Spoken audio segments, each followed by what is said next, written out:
Hello students, welcome to Kadam Study Center. So in this lecture, we will discuss next topic of our remaining chapter, that is natural resources and sustainable development. Okay, ये जो हमने chapter start किया था natural resources and sustainable development, ये EVS का chapter है। इसका हम आज रिमेनिंग पार्ट देखेंगे। ओके, ये चैप्टर आज पूरा नहीं होगा, लेकिन हम आगे बढ़ते। ओके, हमने पहले लेक्चर में चैप्टर थोड़ा बहुत कवर किया था, आज हम उसे आगे बढ़ाते हैं। ओके, सो आज का टॉपिक है water resources. Okay, so water resources refer to the natural resources that potentially useful for human. Okay, आपको पता है water is must for human being for survive. Okay, human being को सर्वाइव करने के लिए वाटर जरूरी है। Okay, these resources serve various purposes including drinking water and supply and irrigation. Okay, water resources में बहुत सारे रिसोर्सेस आते हैं, जैसे कि ड्रिंकिंग वाटर। अभी ह्यूमन को क्या जरूरी है? ड्रिंकिंग वाटर जरूरी है। Okay, then 97% of the water on earth is salt water found in oceans. Okay, on the earth 97% water available in salt form. Okay, salt water is available in 97%. Okay, that salt water found in oceans. Okay, salt water कहाँ पे मिलता है? oceans में मिलता है। Okay, only 3% is fresh water and most of it's frozen in glaciers and polar ice caps. The remaining unfrozen fresh water exists mainly as groundwater. Okay, only 3% is fresh water. Okay, on earth only 3% is fresh water remaining. Okay, and that 3% of fresh water uh, is frozen in glaciers and polar ice caps. Okay, तो वो 3% of fresh water है, वो ज्यादा मात्रा में सिर्फ ice caps या फिर फ्रोजन है, मतलब आइस के फॉर्म में। Okay, and remaining unfrozen fresh water, मतलब जितना 1% 2% जो अनफ्रोजन है, वो कहाँ पे मिलता है? मेनली एज ग्राउंड वाटर, हमें ग्राउंड वाटर में मिलता है, जैसे कि बोरवेल्स, वेल्स एक्सेट्रा। ओके, इस तरह से आगे बढ़ते हैं। Types of water resources, first one is fresh water. So what is fresh water?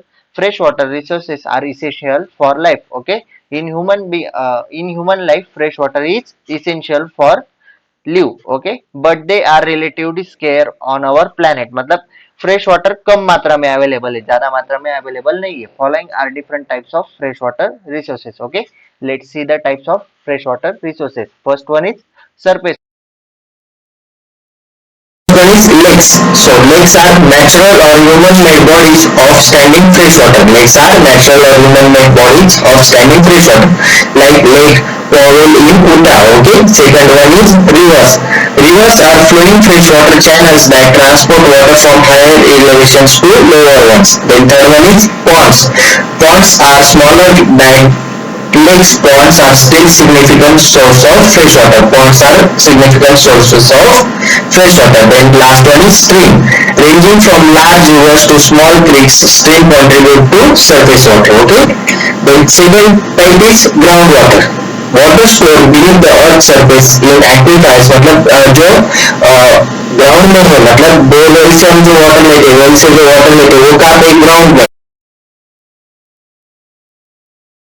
And industrial purposes. Okay, then availability and use of water resources. Okay, first one is domestic and household activities. अभी हमें water कहाँ पे use में आता है daily life में। Okay, वो हमें देखना है। First one is domestic household activities. उसमें क्या है? First one is drinking water supply. Drinking water vital for human survival, human को सर्वाइव करने के लिए ड्रिंकिंग वाटर जरूरी है। Second one is bathing, washing and cooking, basic daily needs. Bathing, washing, cooking, these are basic daily needs of human. Okay, then hygiene and sanitation, prevent disease. Okay, hygiene मतलब हम hygiene क्यों रखते हैं? क्यों? hygiene is must for prevent disease. Okay, हम जैसे कि बाहर से आए तो हम हैंड वॉश करते, इसका यूज करते, हैंड वॉश का यूज करते, जो मार्केट में अभी अवेलेबल है। हैंड वॉश से, सैनिटाइजर से, these are used for hygiene and it prevent diseases. Okay, next one is agriculture. So water is used in agriculture also. उसमें क्या है? irrigation provides water to crops for growth and productivity. मतलब irrigation क्या helps करता है? Provides water to crops, मतलब जो crops लगाते हैं एग्रीकल्चर में, फार्म में हम जो इन सिंपल लैंग्वेज जो हम खेती करते हैं, उसमें हम जो क्रॉप्स ग्रो करते हैं, उसके लिए हमें वाटर लगता है। Okay, livestock, animals need water for drinking and cooling, animals को वाटर चाहिए होता है पीने के लिए। Okay, then aquaculture, fish farming and other aquatic activities. अभी कुछ लोग फिश फार्मिंग भी करते हैं, उन्हें भी वाटर की जरूरत होती है। वो फिश मतलब इन मराठी त्या माशांना जिवंत ठेवण्यासाठी आपल्याला पाण्याची गरज असते। Okay, next next one is industrial process. Industrial process में आता है manufacturing. Water is use in production lines. Water production lines में भी यूज होता है। कौन सी भी इंडस्ट्रियल होगा, शुगर की लो या फिर कौन सी भी जो जितने भी टाइप्स के इंडस्ट्रीज है उसमें वाटर मस्ट होता है। Okay, cooling system. Cooling system helps regulate machinery temperature. मतलब मशीन आपकी जो कार है या फिर बाइक है उसमें कूलेंट नाम का लिक्विड होता है, वो भी वाटर जैसा ही होता है। कूलिंग सिस्टम में भी वाटर यूज होता है। ओके, जब मशीन हीट हो जाते हैं तो उसे हम कूलेंट डालते हैं या फिर कूलेंट वाटर डालते हैं या फिर वाटर हमारा सिंपल वाटर डालते हैं। वो क्या करता है, मशीनरी टेम्परेचर कंट्रोल करता है। Okay, then energy generation using power plants. Okay, मतलब हाइड्रो इलेक्ट्रिक पावर प्लांट्स होता है, उसमें वाटर से इलेक्ट्रिसिटी जनरेट की जाती है। ओके, वहां पे भी वाटर की जरूरत होती है। मतलब अभी आपको इसमें से क्या सीखने को मिला, आप कहाँ पे भी जाओ आपको वाटर जरूरी है। वाटर के सिवाय आपका काम बन नहीं सकता। आपको खाना बनाना है वाटर चाहिए, पानी पीने के लिए वाटर तो चाहिए ही, कपड़े धोने के लिए वाटर चाहिए, आपको नहाने के लिए वाटर चाहिए, सारी जगह पे वाटर चाहिए। दिन में हमें बहुत बार वाटर का यूज होता है। ओके, वाटर के सिवा हम नहीं रह सकते। ओके, इसलिए water is must for human survival. Okay, vital for human survival. Next one is environmental impact of exploitation. Okay, over exploitation of natural resources has significant negative impact on both environment and human well-being. Okay, जो over exploitation हो रहा है उसका negative impact है किस पे, environment and human wellbeing. Okay, cause of over exploitation, first one is population growth, increased consumption. Second one is as a global population grows, demand for natural resources increase। मतलब जितनी population grow हो रही उतनी demand क्या हो रही है, बढ़ रही है नेचुरल रिसोर्सेज के लिए। ओके, ये निगेटिव इम्पैक्ट है। मतलब नेचुरल रिसोर्सेज जल्दी जल्दी खत्म हो जाएंगे ऐसे तो। जितनी पॉपुलेशन बढ़ेगी उतनी डिमांड बढ़ेगी तो नेचुरल रिसोर्सेज खत्म हो जाएंगे। Next one is impacts. First one is deforestation. Trees are cut down faster they can regenerate। मतलब हम जितने पेड़ लगाते नहीं उतने हम काट लेते हैं। क्यों, अभी पेड़ क्यों काटे जाते हैं, जैसे जैसे पॉपुलेशन बढ़ती है उनको रहने के लिए जगह चाहिए, उनको काम करने के लिए जगह चाहिए, तो डिफॉरेस्टेशन हो रहा है। फॉरेस्ट में से ट्रीज काटे जा रहे हैं, वहां पे जगह बना रहे हैं, इसलिए जितने ट्रीज हम लगाते नहीं उतने हम काट डालते। ओके, ये हुआ negative impact. Second one is soil erosion. Okay, unsustainable particle degrade soil quality. जो अनसस्टेनेबल पार्टिकल है जैसे कि प्लास्टिक, वो क्या कर रहा है, सॉइल क्वालिटी को डिग्रेड कर रहा है, मतलब कम कर रहा है soil quality. Third one is water, excessive use of fresh water sources. जो फ्रेश वाटर सोर्सेज है, मैंने अभी आपको बताया only 3% of fresh water available on earth. Okay, उसमें से भी कुछ वाटर फ्रोजन फॉर्म में जो हम यूज नहीं करते हैं, और कुछ मतलब थोड़ी मात्रा में वाटर अनफ्रोजन फॉर्म में। ओके, सो एक्सेसिव यूज हो रहा है फ्रेश वाटर का। Then climate change, increasing global warming. Global warming बढ़ रही है और जैसे कि पॉपुलेशन बढ़ रही है तो मोबाइल्स, टेलीविजन, लैपटॉप्स, कंप्यूटर्स, उनकी यूज बढ़ रहे हैं, उनकी वजह से इंटरनेट का यूज बढ़ रहा है, उनकी वजह से रेडिएशन बाहर निकल रहा है, या फिर लोग बाइक्स, कार, उनकी वजह से पोल्यूशन बढ़ रहा है। ओके, उसकी वजह से ग्लोबल वार्मिंग बढ़ रही है। Okay, next one is soils and minerals. Soil also commonly referred to as earth or dirt is a mixture of organic matter, mineral, gases, liquid and organism. Soil is a mixture of organic matter, minerals, gases, liquids and organism. It develops in the uppermost layer of the earth crust. Okay, soil uppermost layer of the earth crust में develop होती है। Okay, following are some key points about soil. First one is composition, उसमें आता है solids, this include mineral and organic matter.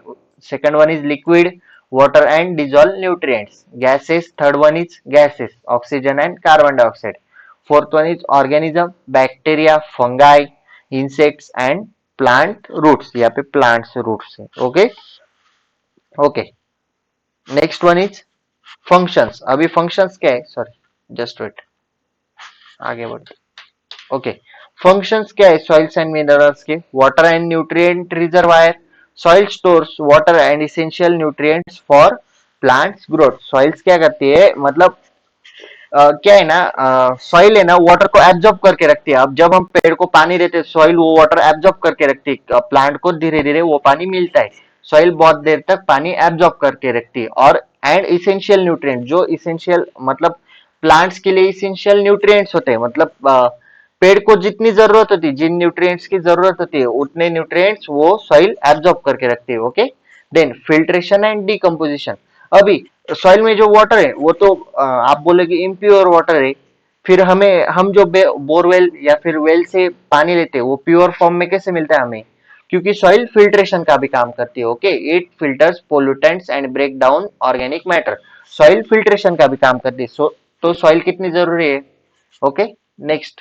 Okay, आज हम यहाँ पे ही रुकते हैं, यहाँ तक ही देखा। नेक्स्ट टॉपिक हम नेक्स्ट लेक्चर में कंटिन्यू करेंगे। ओके, नेक्स्ट लेक्चर में ये चैप्टर हमारा खत्म हो जाएगा और उसके अगले लेक्चर में हम नेक्स्ट चैप्टर स्टार्ट कर देंगे। ओके, आपके एग्जाम के पहले आपका सिलेबस खत्म कर दूंगा। Okay, okay, this is sufficient for this lecture. If you have any doubt please ask in comment section or DM me on Instagram. Okay, Instagram link available in description box. Okay, if you're not joining our Google Classroom please join our Google Classroom for notes. Okay, classroom code is available in description box. First download Google Classroom app from Play Stores and then input the code. Okay, the code is available in description box. Okay, मैं आपको अभी code बता देता हूँ। Code क्या है? हमारा code है आर, जस्ट वेट। ओके, हमारा कोड है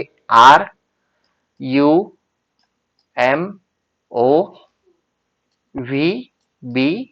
ओके, ये कोड आपको क्लासरूम ऐप डाउनलोड करने के बाद उसमें डालना है। आप हमारे क्लासरूम में ज्वाइन कर लोगे और वहां पे आपको सारे के सारे नोट्स मिल जाएंगे। ओके, ये कोड मैंने डिस्क्रिप्शन बॉक्स में भी दिया हुआ है। ओके, वहां से आप देख लेना या फिर यहाँ से भी स्क्रीनशॉट ले सकते हो। Okay, if you like this lecture please like, share and subscribe to our channel and share this video with your friends and family. Okay, so that's it for today. Till then, tatas, bye bye.